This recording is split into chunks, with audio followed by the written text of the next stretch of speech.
notice and what they think. And your mind is not as great as you've been told it is all of your life. And that your mind is, in fact, not a very trustworthy instrument. And one of the reasons you need to tell other people what you think is because the likelihood is that both you and they are full of shit. Mm-hmm. So you share what you think you know, and then you get corrections that come when they share what they think they know. So you're, in a way, you're saying like our thoughts are our thoughts are kind of interpretations of reality, and what we notice is actually more accurate to what's going on. Is that a good way of putting it? And even if we don't know exactly how to explain it, but we say what we notice. Mm-hmm. I got a little ringing in the background there, but okay. Yeah, I notice it. So I'm noticing is your video is cutting out a little bit. I'm not sure if that's on my end or your end, but we'll just make do. Is your sound? You said there's a little bit of ringing. That was okay when we both were speaking at once. It was worse than just both of us speaking at once. There was a little ringing as well. Okay. So if I just shut up when you talk, we could do better, probably. Sounds good. Great. Cool. Well, I think that it's helpful just to have a greater understanding of what telling the truth really looks like. Because again, like I think we can identify so much with our thoughts and our assessments and interpretations of things, and I think that also ties into a lot of conflict that happens in relationship and in the world, right? We kind of we become the things that we think or believe so intently in our positions that we're not really tuned into what's actually happening in the moment, in a way. Exactly. Yeah. Basically, the subtitle of the book, How to Transform Your Life by Telling the Truth, is that things change when you describe them and have the experience of them. When you experience an experience, it comes and goes. And when you resist experiencing something, it persists.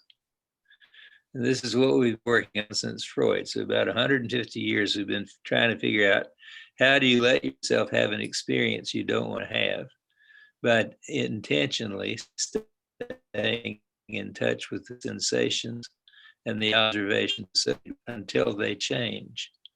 Because they can. You can be actually really mad at someone, and then 15 minutes later, put your arms around each other and go get a beer and have a nice conversation. Whereas you were resentful at the beginning, but you told each other the resentments, and then you eventually were sad, and then you eventually laughed, and then you eventually put your arm around each other and went and got a beer. That's what we call transformation. It's where you actually go through a change of what sensations and associated thoughts you have because you have interacted honestly with that person, and you actually feel gratitude toward them for them being honest with you, even though their honesty was in disagreement with you. You can really actually still appreciate them for their resentment of you. And that's the kind of human interaction that allows for really powerful agreements and really helpful relationships with each other. Yeah, that sounds powerful. I mean, I think in particular now, and I don't know how much you get involved in like social media and this whole kind of modern way of people relating, but there is so much polarization happening. And I think that it's really amplified in the kind of disconnected ways that we relate right now. I think you talk about it at one point in your book, just around even starting to have these conversations that we need to have about telling the truth. And, you really emphasize like, do it in person, don't do it over the phone. And these days people are like, throwing spears at each other via text message and social media bubbles, right? It's really hard to process that kind of stuff. That's right. because the process requires a certain sensate presence. I encourage people, instead of talking on the phone, to at least do it via Zoom or Skype, because you get the information of observing and engaging and hearing changes in quality of the tone of voice and speed of speech and those kinds of things. There's more information there. But the more information we can share with each other, and the more we can be present to each other's information, the better chance we give ourselves of getting into and then getting over things. Because when you experience an experience, it increases somewhat, and then it decreases, and then it recedes, and then eventually it goes away. And even if you just get to partial forgiveness, it's still an advance in contact that allows for a greater sharing of contact. I'm writing a book now called Contact and Withdrawal. And the fundamental principle is that we all need contact. And the second principle is we all need withdrawal. And we just happen to need them at different times. And there's a big, if you're wanting contact and I want withdrawal, we got something to resolve right now, or we're going to neither one get our way. Right. And so we say, okay, I'll give you contact for 15 minutes and then I'm going to get the hell out of here for half an hour. And then I'll come back. That's an agreement that allows both people to get what they want without burning too many bridges. But yeah, I just want to speak to that because I think it's really relevant, in particular for intimate relationships. And this came up recently. One of my teachers posted something on his social media account about, the people in my community are all men, so I work with men, and I think there is I see a theme with the men that I work with in needing a lot of that withdrawal time, a lot of that alone time, a lot of that sense of freedom when they're in an intimate relationship. And I also see men struggling to make a stand for that need, and just sort of succumbing to what their partner wants, because their partner might want contact, and it's I think it's challenging. I see a lot of men trying to satisfy their partners and please their partners, but ultimately I think that's where a break in honesty often shows up, is like, if I'm really true to myself right now, like I don't really want to hang out with you. And I see this in my relationship often, where it's like, I'm sort of like, I'm going to do this because she wants it, but I'm not, there's a part of myself that I'm not honoring during that time. And I think just communicating that could be a step, because I do want to nurture her need for contact to some degree, and it's important for me to be able to even show up with presence for her if that my need for space is met. An honest conversation that would include what she wants when she wants it, what you want when you want it. And also an acknowledgement that sometimes you want contact and she doesn't. And sometimes you want withdrawal and she doesn't want you to withdraw. And you have these things that both of you vary in it. Like basically, we're all kind of fickle, whether you're a man or a woman. You say, well, I really want contact. You get together and say, well, we've been together 20 minutes. Now I'd like to get the hell out of here. Enough for now.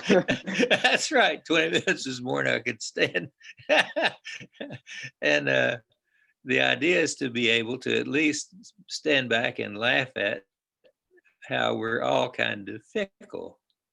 And we want what we want. We're kind of petty, and I want contact when I want contact, and I want withdrawal when I want withdrawal. So what you really want is an obedient servant who will stand around like a robot and say, which do you want now? Right. Contact or withdrawal? And if you can make a joke about it, say, well, you're not doing a very good obedient servant. And she'll say, well, neither are you, you bastard. Then you got some beginning of an intimate relationship there that transcended resentment and appreciation. And the idea is to have that level of conversation be permissible, that you have an agreement that you all can resent each other openly and appreciate each other openly, and that you can get over both of them. You don't have to Yeah. stay mad. It's almost like, the way you framed it is like you can own the resentment, but there's still love there. There's still like a heart connection in a way. And it shows up more after you've expressed the resentment, because unexpressed resentment gets in the way of its. Yeah, you kind of froze up there for a second. You still with us? Just Mostly. there we go. You're back. Okay. Yeah, so that I think this is I just got I got a sign saying my internet connection is unstable, but I don't know. It sometimes does that this time of day. I'm out on the Shenandoah River in the middle of the mountains, but it usually doesn't stay long. Yeah. No, it's nice that you can kind of be out there in nature like that and still get an internet connection at all.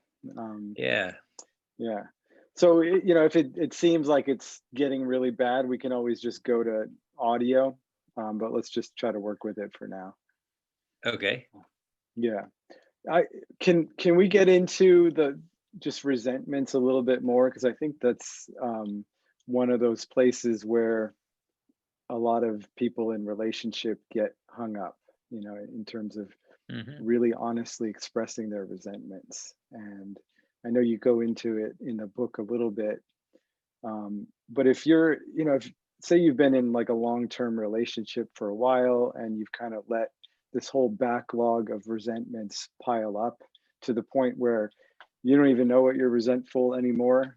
It's just like, a big landfill of resentments. Like where do you begin in that kind of situation? I'd like your take on that. And I know there's some guys that are, just kind of starting out on relationships or single right now, and I'm curious about like how you would suggest like getting off on the right foot so that backlog doesn't build up. Does that make sense? Yeah, I think getting off on the right foot is to admit that you're a judgmental asshole, and that probably she is too, and that I'm a picky and petty little dipshit critic, and I judge myself all the time, and I judge you all the time. And if I don't tell you about it, I judge you worse because I've stacked up some of it and didn't express it to you. So if we could make an agreement to have a fight on purpose every couple of days, just to make sure we got a little bit of practice in expressing resentments, I'll tell you and here's the way it generally goes. I advocate forgiveness, and you get to forgiveness by telling the truth about your unjustified blame, as well as what you think is your justified blame. So you admit that you are a judgmental jerk who's constantly trying to figure out what the other person's doing wrong that causes you all your unhappiness. And we all like to have a story that we would be perfectly happy if we just had a better mate. And if you can talk about that enough with each other, that you both sort of laugh about it and say, well, have you got any of your usual petty shit today? Or you want some of mine? And if you can do that, it is an invitation. And what happens is forgiveness is a very difficult thing. It's not easily done because you have to feel something, experience the experience, allow the experience to expand and extend, and then to recede and then go away. So you say, I resent you just because you're a bitch. You talk too loud and you talk too fast and you talk too much. And she says, well, fuck you. I resent you for saying that. Now you're actually at a level of talking about resentments. Now you get more particular. I resent you for saying that I'm a judgmental bitch. I resent you for saying that, and I'll never forgive you, she says. I would coach couples to do this. They get very specific about what each other did that they resent, rather than just global, because when you globalize, you can't get over it so well. But when you get very specific, you have to start seeing that it's kind of like petty and judgmental on your part as well. and you're not exactly proud of it. And it's probably just displacing blame that you already been blaming yourself for. And it's probably bullshit, but you might eventually get to admitting that in a little bit once you start detailing what it is that they did that you resent. So you go from the global to the more specific. And then you listen, you pay attention to your body, and you watch the changes in your heart rate and your breathing, and the changes in your tone of voice and the changes in her face. And then you listen and you invite her to say her resentments and appreciations.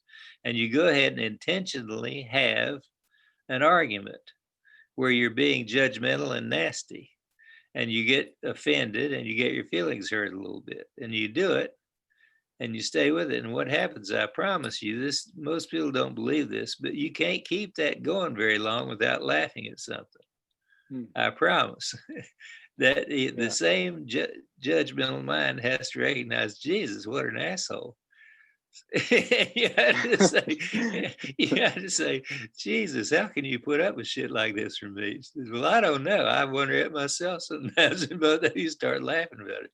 The thing is, if you have permission to do it, and it's not violating God's own taboos in order to do it, you start seeing that this sort of defensive and manipulative and controlling mind is not your best friend, not only for you, but for your mate. And then when you tell the truth about it, what happens is you say, in a few minutes, you say, well, I'm not as mad about that as I was. And you're not lying, because your heart's not beating like it was, and you're not tense, and you're not gritting your teeth. You're just sort of just on the edge of almost smiling, saying, Jesus, what kind of a jerk are you paired up with? Haven't you got any better judgment than that? And what happens is you start owning your part in avoiding authenticity about your resentments, because you realize you can't do this very much without realizing that your mind is kind of petty. It's picky all the goddamn time. And it's not anything particularly wonderful about a picky mind. It's just that it gives you a lot of stuff to pick through and to displace blame for. And so you eventually get to a place in that conversation where what it is you were mad at each other about, you can make an agreement about that doesn't feel like one of you is forcing the other one. So I won't yell at you at that tone of voice when you're just getting out of bed in the morning like I did this morning. I see how that's a hell of a way to get up. And I'll tell you my resentments more honestly, and I'll wait you get a cup of coffee before I do, or something like that. You can work out some applied practical agreement that both of you are able to keep most of the time. Yeah. So would you say it leads to like kind of a greater empathy for a partner, because you're willing to see yourself in these not so pretty ways? Yeah, you have to see, we're both not what you call the best prize, I think I'll go out and try to find you a better mate than I am. You do the same for me, and let's meet this evening. And basically, you have some empathy. Like, if I had to live with me, I'd have a hard time. And the truth is, I do, and I do have a hard time. So when you get contact, though, you like that. And there are two things you want to avoid. You want to avoid the refusal to experience resentment, but you also want to avoid romanticizing appreciation. You don't want to say, "Oh, you're the most wonderful person in the world. You heard me out when I said my resentments, and it makes me so happy. I will love you forever. Here's a new Cadillac." It's like, you don't overly romanticize it. Say, well, I really appreciate you for telling me what you appreciated, and I appreciate you for that laugh we had about that conversation, and I appreciate you for this whole conversation this morning. And that's fine. You might hug, kiss, and do whatever you want to do, but basically you don't romanticize it into an ideal, because 3 days later you say, well, why didn't you treat me like you did day before yesterday's morning? And you start turning your life into a bad hillbilly song. One Yeah. of my favorite hillbilly songs is "Why Don't You Love Me Like You Used to Do? Why do you treat me like a worn out shoe? My hair's still curly and my eyes are still blue. Why don't you love me like you used to do?" And we all going around singing that, having sentimentalized a little bit of love that we got. Just take it and say, okay, good, that's great. I really appreciate you for that. Now what are we going to do? And Mhm. move on to the next thing. Yeah. Yeah. I think that that whole romantic mythology that a lot of us live under in this culture um, is probably the source of a lot of automatic resentment on some level Yeah, because we have these expectations of what a relationship is supposed to look like, and it doesn't amen. meet those expectations, and then it's like, well, fuck you, you're not you're not that person. Exactly. We're not that thing we're supposed to be. um Yeah. yeah. And I'm curious your take on that. Like, do you feel that that's that sort of phase of the relationship where most people step into it, where it's kind of like the infatuation, where you're only sort of seeing the best in another person, and kind of there's a lot of energy and excitement, but would you say that's mostly based on fantasy? Well, I'd say when you get it, take advantage of it, but don't try to extend it on and extend it on and idealize it and make it into eventually the Catholic Church or something. It's like basically don't carry on so far. Just go and get something new. It's like basically um, the power that comes from intimate sharing is renewable only when it's not idealized and frozen into a should.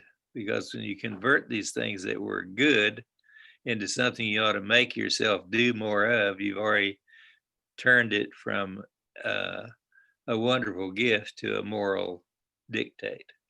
And once you are suffering from your internal moralism again, you're creating more anger than you're getting rid of.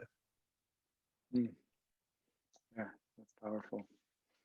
Yeah, just let that one land for a moment.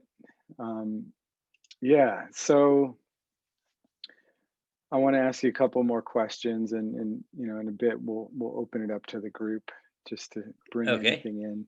You know what I love doing, and maybe gentlemen watching this, you can kind of reflect on um, something personal that you might be working through in your relationship or from a past relationship that's related to this. That I think the more personal and vulnerable we can get in our shares, the more value you're going to get out of being able to apply it to your life. So I want to invite that. um, so yeah, I want to touch on one piece that I'm a big fan of, and I was happy to see you incorporating it into the book. This kind of embodied awareness piece, and how valuable that could be. And yeah, I'd love you to riff on that a little bit and just share your perspective on the value of you know being conscious of what's happening in our bodies, and how we can use that as a tool. Hmm. We've had a bumper sticker, but every time we sell out, we don't buy new ones quick enough because they're not moralistic enough. But one of the bumper stickers says, "Life is just sensational when life is just sensational." Mm, that's cool. And the idea is that if you could stay at the level of sensation that precedes judgment and don't get off into judgments about how good or bad things are and should be preserved and nurtured for the future and all that stuff, that that shouldism is next to sadism. That basically we start taking something that was a nourishing thing and then you start bossing yourself with it, making yourself make it a moral dictate, that you become a moralist to yourself. And nobody really likes moralists, even if they're your own internalized moralists. we kind of like being self-righteous when we get by with it, but it doesn't get us much in terms of interaction with other people. So that the awareness continuum is the simplest model for how to take charge of shifting your attention that I know of. And so that's the fundamental model that I use to judge when people are approaching the end of therapy or when they no longer need more therapy. They are able to interrupt themselves when they're becoming judges. So what happens is that you have, there are only three things. You can take the entire awareness continuum and divide it into three parts. And the three parts are, you can notice what's going on within the confines of your own skin right now. That is sensations in your body right now. That's one aspect of the awareness continuum. You can notice what you feel in your body in the terms of sensations right now. The second aspect is you can notice what's going on outside of you right now. I can see your picture and you blinking your eyes and the room that surrounds you. I can see the faces of the other people who are on the screen. These are all percepts. These are things I can see with my eyes, and I can hear your voice when you talk. So that the second aspect of the awareness continuum is what's going on outside of me right now. So the first is inside, the second is outside. And then the third thing you can notice is you can notice the thoughts going through your mind. So that means you can say, well, I'd like to remember that. I should remember this or something like that. You can hear yourself say that. You can see that thought go by. So that's all there is. There isn't any more you can be aware of. We call it inside, outside, upside down. We call the thoughts upside down because almost all those thoughts are just bullshit. Mm-hmm. They're useless. They're not of any particular value at all. And particularly the ones you think are the most valuable ones are the most bullshit ones. So when I say you can notice inside, you can notice outside, and you can notice upside down, radical honesty is merely reporting what you notice. Yeah. So you notice what's going through your mind, you notice what's going on in your body, you notice what's going on out there. And if you report that and stay grounded in your experience, you'll find that you're depending on your noticing of your experience is much more reliable than trying to figure out what you should do next. Mm-hmm. Yeah, so it's like a non-biased reporting. Yeah. In a way. Yeah. Yeah, I mean it's funny because even just naming the awareness continuum, you know, I found myself becoming more present to what's actually happening. It's just a simple meditation, but the simpler meditations are the best ones anyway. Mm-hmm. Yeah, I agree. Yeah, awesome. So that's super helpful, and I love the simplicity of looking at it in that way because I teach a lot on embodiment practice, and sometimes I might overcomplicate it. So I actually want to encourage the men on this call to just take a moment and check out those three levels of awareness and just notice what that does, for your presence on this call. And what I like to notice, and I'm curious your take on this, Brad, because it feels a little more esoteric, but I notice when I do a lot of groups together, men's groups, and I notice when there's a intention set on being present, men are practicing that kind of awareness. There's a sense of like a group presence, like there's like a visceral feel to the, field of energy that's created amongst the group, which is, I can speak to it, and I guess you can experiment with that a little bit maybe on this call. And I guess the aim would be to go for a shared reality, right? Like, are you sensing into what I'm sensing right now? So you want to experiment with that a little bit, just with the group? You open to Sure. that? Yeah, go ahead. Okay. So let's just kind of drop into those three stages. I don't know if you call them levels or stages, but just feeling the body, what's happening in the body, just noticing it.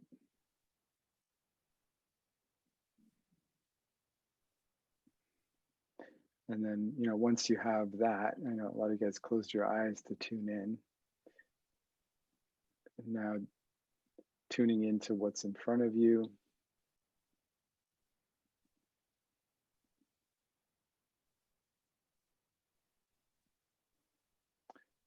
And noticing any thoughts that are cruising through the mind.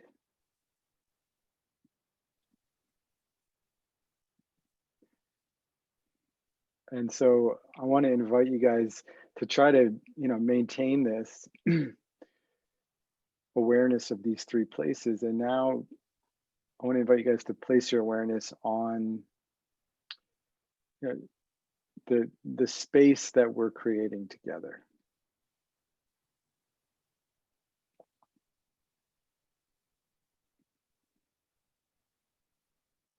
And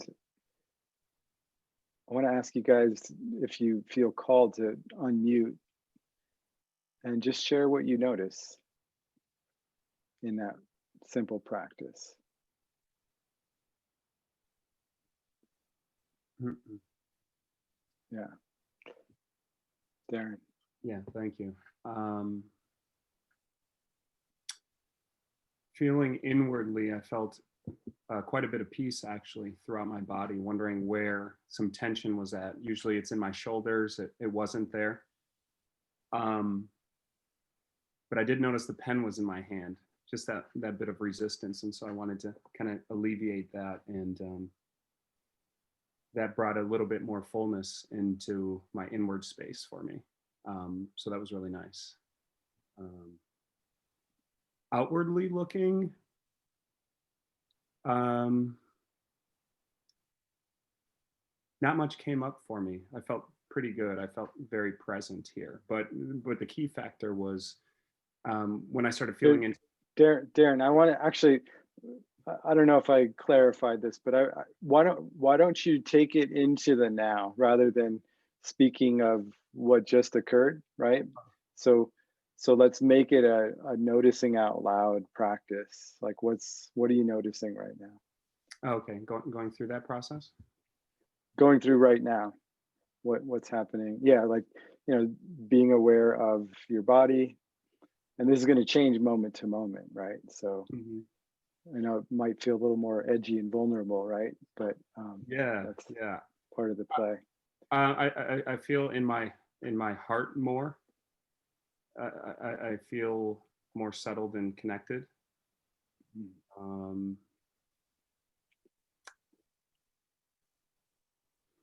Little nervous, little kind of pensive, I guess is maybe the word. Good. Those assessments are based on comparison, though, a little bit. And right preceding the comparison, you're noticing something like warmth in your heart. So at the level of sensation, there would be warmth. At the noticing your mind, you'd say, I imagine I'm more relaxed, or imagine I feel more warmly. So you would have, one would be a noticing of sensation, it would be a noticing of a thought. So you just sort of like making each report be a little more immediate and visceral and small. You're going for small on purpose. Warm, absolutely. Okay.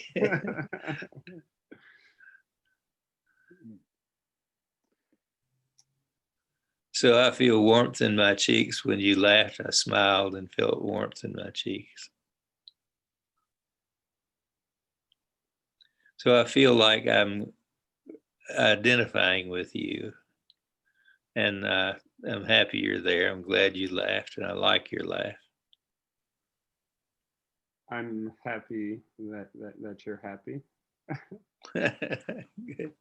Makes me Okay. So you all do something quick to rescue us. He and I are fixing to run off and get married. All right, I'll rescue you guys. What I'm noticing is I feel my shoulders softening a little bit. They were a little more tense. I'm noticing the center of my chest.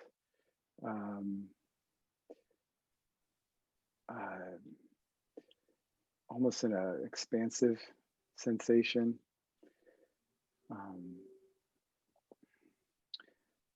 And in this moment, my mind is making up a story that I'm assessing that I'm feeling self-conscious, labeling these microscopic details of what's happening in my body. And saying that, I notice my stomach feels a little bit looser, more open. Anybody else want to jump in? I'm noticing that in the last starting maybe 2 minutes ago, I started feeling emotional, and I'm not exactly sure why. It's not really connected to any thought, that there wasn't really any clear trigger that caused Great. it. That's great. Yeah, I think. it was really when you and Darren were talking. It was just, I think these are literally tears from peace, like internal peace. I think it was just, I felt just calm, and it was just this deep connection that I wasn't thinking of, and I think I just rested. So I think these are tears of relief from the hyperactive, vigilant mind of tending to things, and just in that moment that you and Darren shared. And then I just started, and then tears just started coming. That's what I noticed, and I'm grateful for it.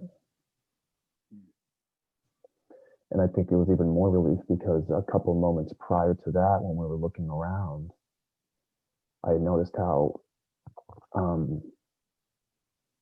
feeling of a slightly upset stomach, and it's, oh man, is something wrong? I've been, dealing with this health thing, and then I looked around the room and I thought, oh, I need to tidy up this room. I need to get things organized, this, and then to go from there into really just a focused, calm connection that I was observing between two other people.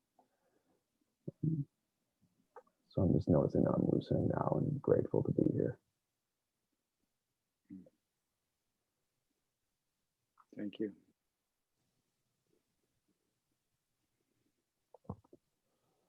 Anybody else want to jump in? I'm going to jump in there. Sensation is my heart just started pounding, is pounding. There's a feeling of the received received the warmth that was expressed. I receive a feeling, a softening in my stomach. The heart is pounding, but there's this excitement to play with what's happening right now. It feels exciting, and then my mind, there's not a lot of thoughts present, but it's like, what's going on? And maybe the heart is pounding. I think there's a thought that, don't say something stupid. Don't say something that's gonna get you judged. And so it's fun to feel like that I'm acting from here more than allowing this to just decide. And that started to change when we started to share, and I feel like included and safe. But I love this. Yeah, this is fun. Thanks. Thanks to all the men that gave their gifts.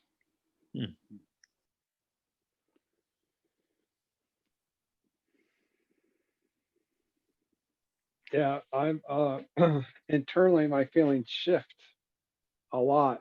They go from some discomfort in my bladder. I don't have to run to the bathroom right now, but I assume. But then when Isaac was talking, I felt calm. I was just focused on what Isaac was saying. Same with Darren and Joseph. I get focused, and but once in a while, thought will come in. I hear voices outside in the hallway. I can hear voices, and they distract me, and then my thoughts start going back to work, and then I come back and I get focused back on. So Robert, are you referring to something that occurred before, or what's happening right now? Or just what's been happening as I listen to my brother speak. So I want to invite you to just arrive here. So we're basically in a practice together, and I mean that stuff is beautiful and fascinating, right? But just for the sake of stepping into the practice, I want to invite you to name what's occurring right now. You got the attention on you, what's happening, sensations in your body. Right. Some heat. There's some heat in my chest, as I was listening to you, some heat, like, oh, the heat's on me. So I did feel body temperature come up. Externally, I could hear a fan running in the office. Internally, calmness in my mind, but kind of reaching to see what's coming up. Tightness in my chest. My body's comfortable. My back, I'm not leaning back, so my body feels comfortable. No pains in my body. Now I feel like I'm starting to relax.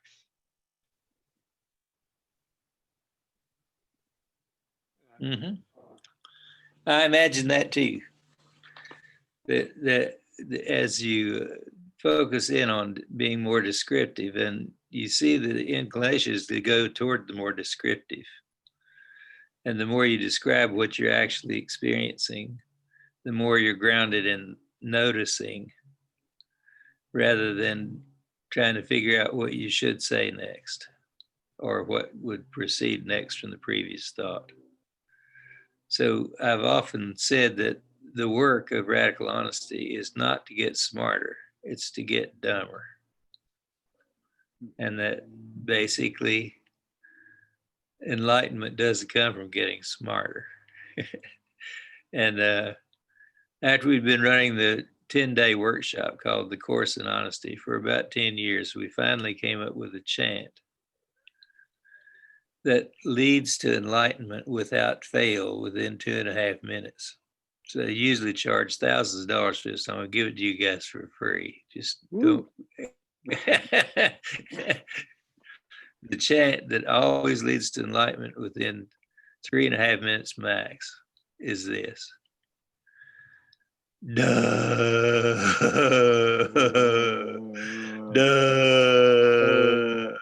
Try it, guys. You can try it out.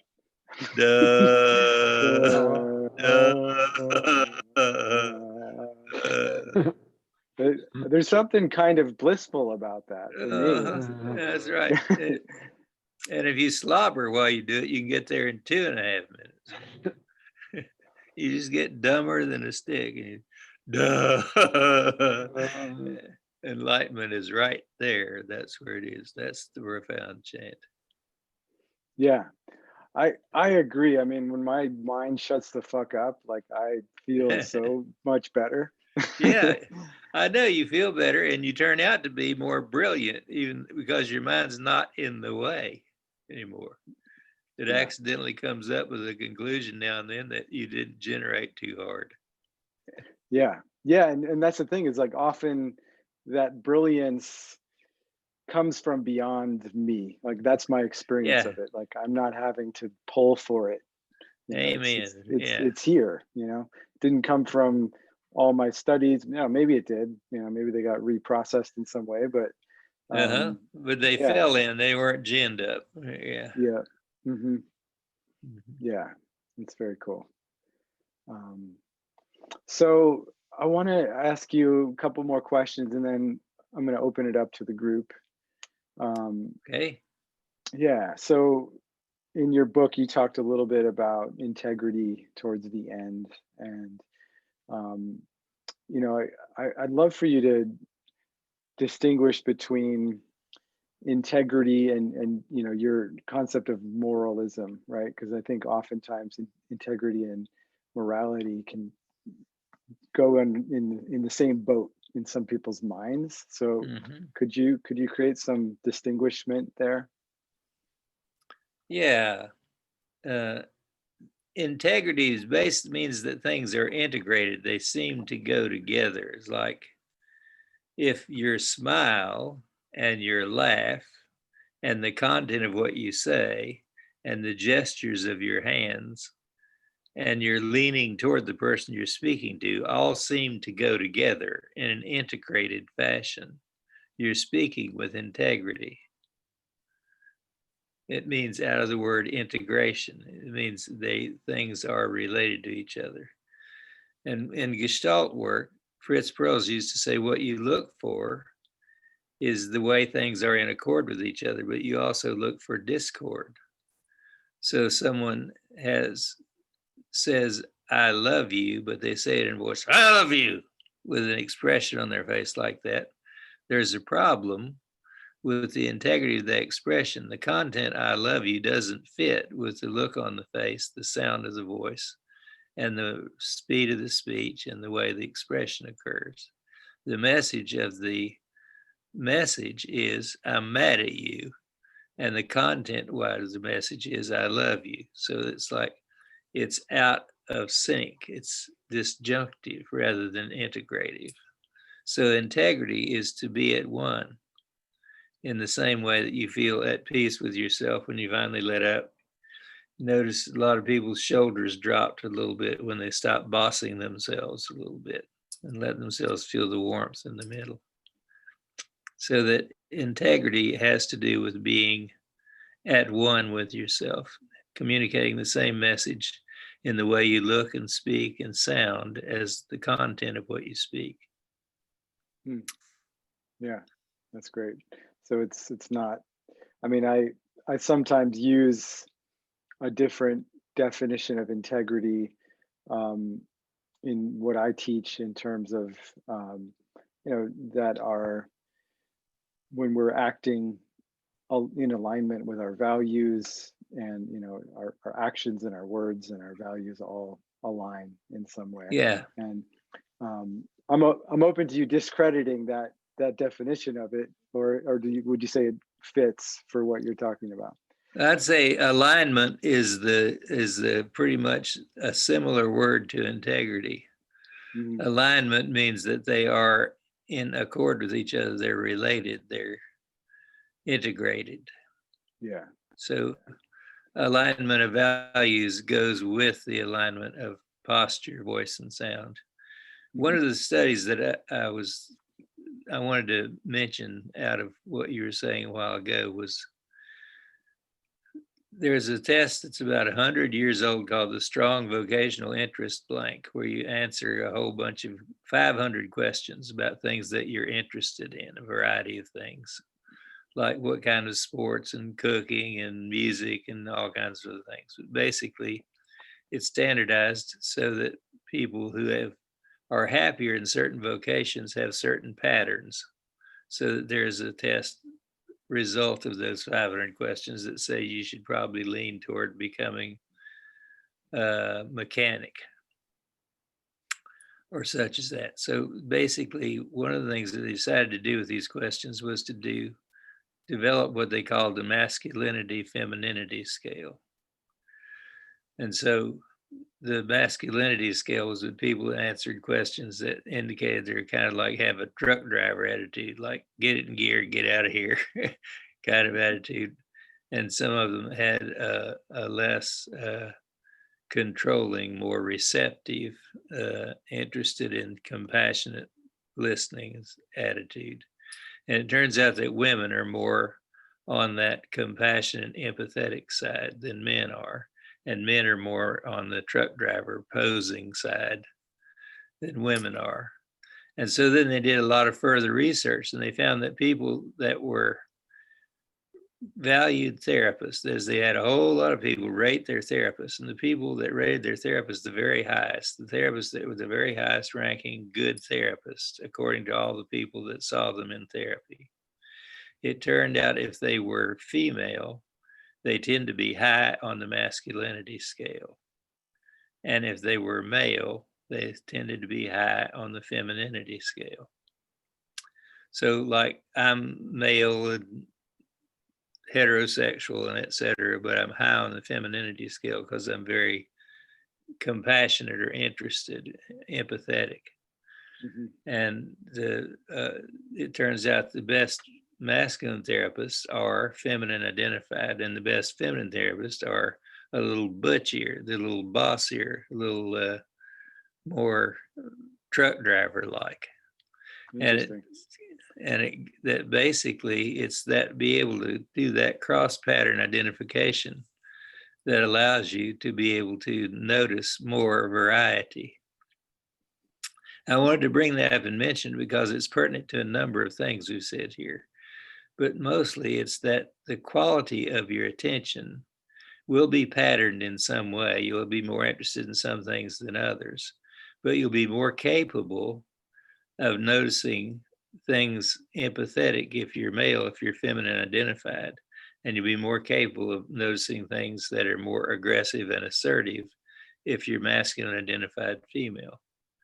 So that the idea is that the power changes according to the requirements needed, but basically your capacity to be present to another individual and to coach them and to get what helps in coaching has to do with your attunement to being able to be both sensitive and assertive. Yeah, both powerful gifts in their own right. Yeah, yeah. Mm-hmm. Mm-hmm. Yeah, and I definitely, being one that works with a lot of men, coaches men, what I tend to see the men attracted to this kind of work and working with me, I see a pretty healthy balance, and yeah. I think a lot of, you grew up in a different generation, a lot of men in this era, 30s, 40s, 50s, Mm-hmm. they, probably because of feminism, some of those more assertive, more masculine identified qualities have gotten lost a little bit, in the mix. And so sometimes the They're work not we supposed do, to be that way. Yeah, it's like it's become taboo a little bit to be assertive. Obviously there's still a lot of super assertive douchebags in the world, but Yeah. the guys that tend to be more compassionate, sensitive men, have a harder time owning that other side of them, Uh-huh. because we've been taught it's bad, or Mm-hmm. that we don't want to be like that guy, right? Mm-hmm. Yeah, and you guys can relate to that. Just kind of, let me see some hands. Just yeah. So it's sometimes we have to, when we do this kind of work, and I don't know exactly how it relates to the radical honesty thing, but I think it does. And Mm-hmm. I don't know if you're familiar with the book No More Mr. Nice Guy, Yeah. Robert Glover, but he's somebody that's actually come into our group as well, and I think there's a lot of correlation there. The sort Mm-hmm. of nice guy isms that we put out into the Yeah. world, where we're trying to be politically correct and please everybody, and then we sacrifice our integrity, we sacrifice our assertiveness for the sake of trying to make everybody happy in a Mm-hmm. way. So it's, I think I'm just bringing that up because I want you guys to notice where you fall on that spectrum. And, I think all those qualities are incredibly valuable, right? But sometimes we need to work an opposite muscle to develop it in a way, especially if we've turned it off for some reason. Yeah. So why don't we check in with the group? We got another 20 minutes for the call. And I'd love to hear from you guys if you want support specifically around something, or general curiosity is totally cool. Anything that's come up since we've been in this conversation about radical honesty, maybe owning up to where you've been full of shit, it might be a cool place to start. By the way, we should mention there's an upcoming online course in radical honesty starting in, I don't know, a few days. It'll be listed here somewhere if you want to do it. It's an online course. Yeah. I want. Thank you for bringing that. And yeah, you can go ahead and announce it now. I'm going to post it in our private membership forum. But if you want to share a little bit more about that before we get into questions, we can do that. No, that's okay. I just wanted to make sure I didn't forget to mention it, because I often do. And then I get scolded and spanked by my by my bosses here. Yeah. Oh, you're lucky you have bosses that spank you. It's not that much fun.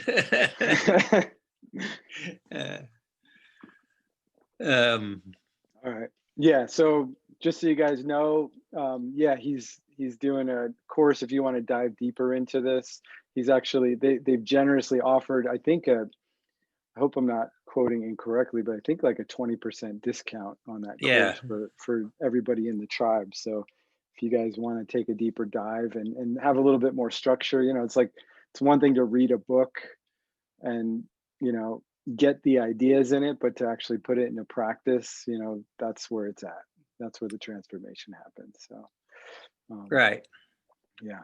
Good. That's the best commercial we've had all week. Thank you. All right, good. Okay. Anybody want to jump in with any questions, any curiosity, any support you want? Take a little risk. I think I will, if that's okay. So yeah, that would be great. Brad, at first, I am so grateful for the opportunity to sit down and talk with you. I love these opportunities where people on, obviously different ends of the spectrum, like I fall way on the right side of the political spectrum.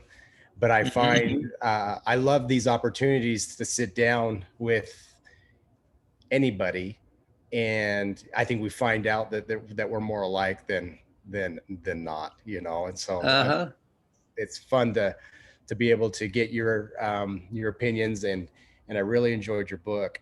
I personally am recovering from moralist upbringing. I'm located in Salt Lake City, so I bet you can guess what flavor of Yeah. yes. Uh-huh. You know, and in my work with Soma, I'm recently divorced, and flat out, a lack of honesty was the reason that marriage failed. And so, when I came knocking on Soma's door, it was about really being okay with who I was and figuring that out. And I just wanted to thank you really quick for the perspectives that you gave. I think I listened to the audiobook and you were reading it, and I remember distinctly, I was on a hike listening, and you went on that, and you gave us a little bit earlier, but you went on kind of that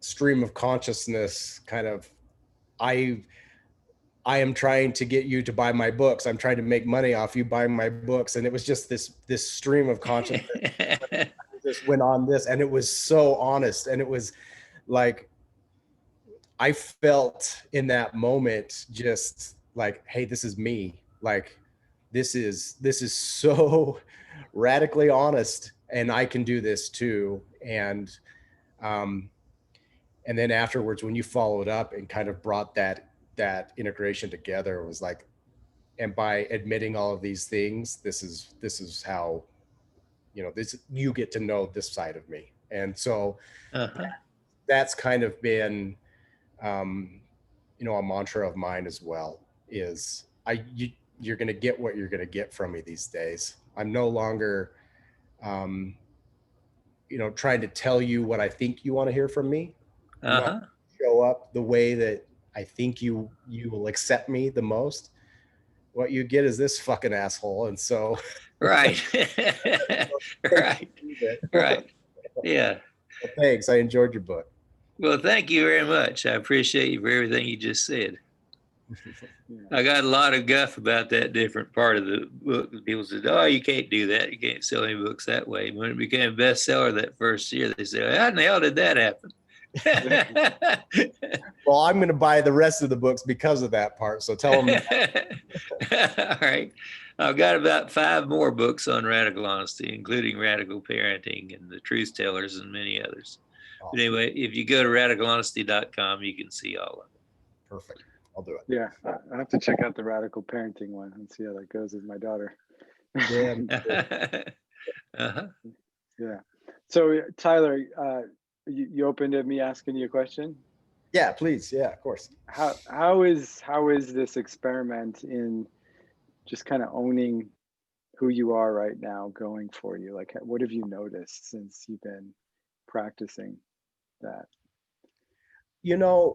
So I have a bunch of friends that are still in the religion, and as I'm being more honest with them and just letting them know where I'm at, and, usually, they've got a Coke in their hand and I've got a glass of bourbon or something, right, these days. And we sit down and kind of hash out issues, and I'm honest about where I'm at with religion, politics, any of that sort of stuff. I find that kind of the way I opened up with Brad, the same thing happens. Once you sit down with people and kind of talk through the issues at hand, that we're all more the same than different. That honesty also is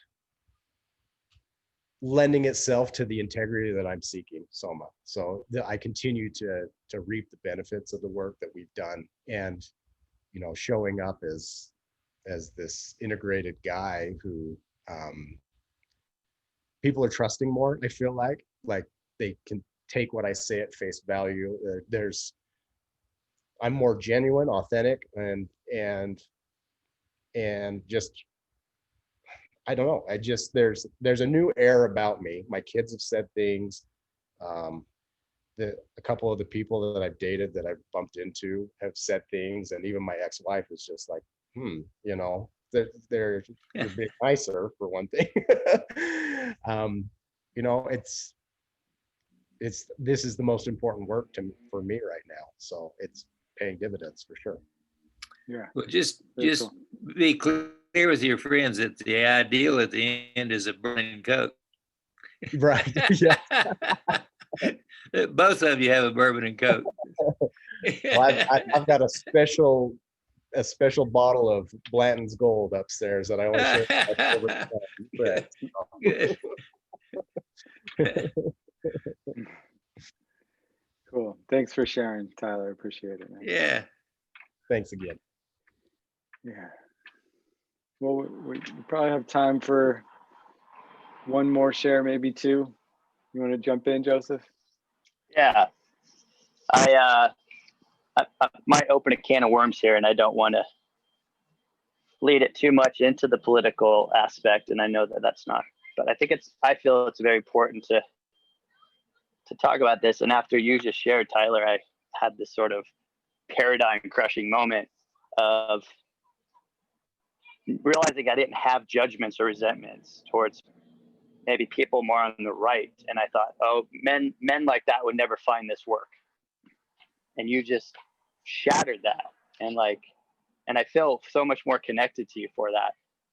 And I loved what you shared about to discuss these things and in a shared interest way. But I guess for Brad, but I wanted to thank you so much too for being here. This is so valuable, and I really appreciate your humor and your lightheartedness in approaching this really, really important matter, especially now, I think, for our culture. And so my question is, how do you feel we can bring these practices, this radical honesty, to the sort of the bipartisan or the polarized table, where we can sit down and really and use these tools to reconnect with our own humanity and with our brothers and our sisters that might consider themselves on the right or the left. It just feels like right now is such an important time to try to utilize this. Have you considered how that might look, and is it a safe time for that?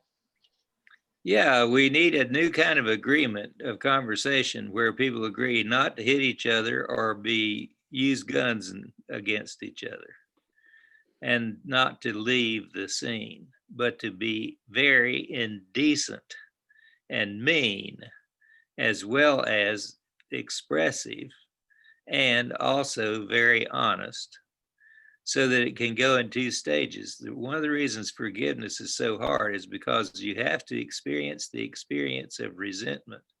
So you have to say, I resent you, Donald Trump, for every goddamn thing you said tonight, starting with and say what he said. I resent you for saying, I resent you for saying, I resent you for saying. I appreciate you for saying. There are one or two things you will have appreciated. And then you let yourself feel those feelings, and then you listen. And you both give each other permission to do global damnation. You're a right-wing, goddamn idiot, lying son of a bitch. That's a good general cussing. And then you say, I resent you for saying, and name one of the right-wing things that you said was a lie. And then he says, I resent you for saying that. The idea is that you stay with the feeling. And when you experience the experience of the resentment, it increases, then it decreases, then it recedes slightly. And you go into this confusing state called partial forgiveness, because the sensations you're paying attention to have captured your attention more than the ideation. You've gone from being an idealist who's attached to being right to just someone who is uncomfortable about both sides of the issue. And you have to acknowledge that your certainty is not as much as you're acting like it was, because a part of what you were avoiding was uncertainty. And what happens is, if people can actually, there's a story about this. As many years ago, I was a clinical psychologist in Washington, D.C. for over 35 years. And I was a Gestalt therapy trainer and chairman of the Gestalt Institute for many years. And basically, I knew a lot of people would come to D.C. from all over. And under the Jimmy Carter administration, a bunch of these trainees in Gestalt therapy came for 2 days at Camp David. And they met with Begin and said that the Israelis and the Egyptians got together at Camp David. And it's secret. No one knows what was said there. It's still secret. I've just got an informed guess. But what happened was that they went there, and the leaders said this is a 12-day meeting. The first 2 days, it's called we're going for what's called the peace accord. For the first 2 days, we don't want to hear a damn thing about peace. We know that when people are mad and they talk about peace, it's bullshit. So we don't want to hear your usual bullshit about peace. We want to hear you say what low-life, lying sons of bitches these bastards are that killed people you love and that you killed. And we want you to tell the truth about it. And they did. And they had facilitators there who didn't let them hit each other and didn't let them leave. And they agreed to that, and they did. And so it started off with 2 days of just pure hell raising. And then after that, they had 10 days of meeting. Anyway, the end result of that was the 1978 Nobel Peace Prize given to Begin and Sadat for what was called the Arab-Israeli Peace Accord. Because what happened that invited the opportunity for peace was a driven, pushed, honest acknowledgement of all the worst and a full experience of it. They did a lot of screaming, they did a lot of crying, they did a lot of laughing. They even did some recognizing how similar they were to each other. So what happens in this very difficult process called peace at the political level is something that's going to happen some way over the next couple of years now. That we will, I think, be going through, because the conversation now and all the demonstrations is wider and deeper than it's ever been before. And it's more persistent, and people are unwilling to quit. And those are all good things. They're not bad things. And I think we could get to where we could do something good with it. And I'm actually cheered up a little bit by what's happening now, because I believe that if enough experience of that experience is owned, that we'll get somewhere in a conversation politically that we've never gotten before. I believe it's possible we might bring about an end to war before my kids' lifetime's over. Yeah, thank you for sharing the power of this work, if really brought to all different arenas. Mm-hmm. Yeah, so Brad, I'm hoping you can close this call giving a little guidance, for men that are curious about engaging these kinds of practices in their personal lives. What would you encourage the men in this community to take action on right away? That would, potentially have the most transformative impact. Go ahead and go to the website and look at some of the videos. There's a lot of videos out there about radical honesty. And we have something that was modification of what was called the Gestalt prayer, which is the radical honesty prayer. And you might learn that somewhere on the site. But basically, people recite back and forth to each other this: I am me, and you are you. I do my thing, and you do your thing. I'm not in this world to live up to your expectations, and you are not in this world to live up to my expectations. And I'm not in this world to live up to my expectations, and you're not in this world to live up to your expectations. Nobody is in this goddamn world to live up to anybody's goddamn expectations. If we get together, it's beautiful. If not, tough shit. Amen. That's what we call the radical honesty prayer. Just practice that for a while. It'll get you in a lot of trouble. Yeah. So, I want to just unpack that a little bit. How does one, what do you find is the best way to kind of catch yourself when you're sort of living under this bubble of your own expectations and how you should be in the world, or you should be doing this or that?